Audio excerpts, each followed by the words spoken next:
Ngayong araw ay nagluto ako ng munggo kahit hindi Friday. Nag-crave kasi ako nito kaya naisipan kong magluto. Medyo matagal-tagal na rin, buwan na rin yata simula nung hindi ako nakapagluto ng ganitong munggo. Dito ako sa labas nagluto dahil kapag sa loob ng bahay ay mainit nga. Mga kalahating oras na siguro na pinapakulaan ko to. Ang gusto ko kasi sa munggo ay yung malapot na malapot. Hiwalay na yung balat sa buto kaya ang ginagawa ko para lumapot ay dinidiinan ko yung munggos gamit itong sando. At kapag gumulo naman at lumutang yung mga balat ay tinatanggal ko din siya. Grabe, ang tindi ng sikat ng araw at sobrang init. Lalo na siguro kung sa loob ako ng bahay nagluto ay napakainit na lalo. Itong dalawang itlog naman ay napakaaga nga nila dito sa bahay para yayain yung kanilang kuya na maglaro sa kanilang cellphone. Minsan pa nga tulog pa kami kumakatok na ng pintuan. Tinatanong ko nga sila kung dito ba sa bahay sila kakain para madagdagan ko yung aking isasaing. Nagtanong nga sila kung anong ulam. Ang sabi ko ay munggo pero nung nalaman na nga nila na munggo yung ulam namin ay ayaw nila kumain. Uuwi na lang daw sila sa kanilang bahay at doon na lang daw kakain. Nung nakaraang araw kasi ay dito sila sa bahay kumain at adobo yung ulam namin na halos mag-agawan na nga sa kanin at ulam.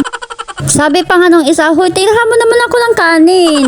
Natatawa na lang ako sa kanila. Kaya nagsain na lang ulit yung aking panganay dahil naubusan nga siya ng kanin. Paano ba naman? Puro barako yung kumain. Nagsimula na nga ako mag-isa at naglagay na ako dito ng sibuyas at bawang. Hindi ko na binilhan ng sahog to dahil ang mahal ng karne ngayon. Grabe na talaga ang taas ng bilihin ngayon at hindi na kinakaya ng bulusan natin. Chicharon baboy nga ang pinapabili ko sa aking anak kanina kaso nga lang ay hindi nga siya nakabili. Lalagyan ko na lang ito ng pork cubes para kunwari meron tong sahog na karne. Imbes na dahon ng ampalaya, ang nilagay ko dito ay repolyo. Favorite gulay ko kasi ito kaysa yung dahon ng ampalaya.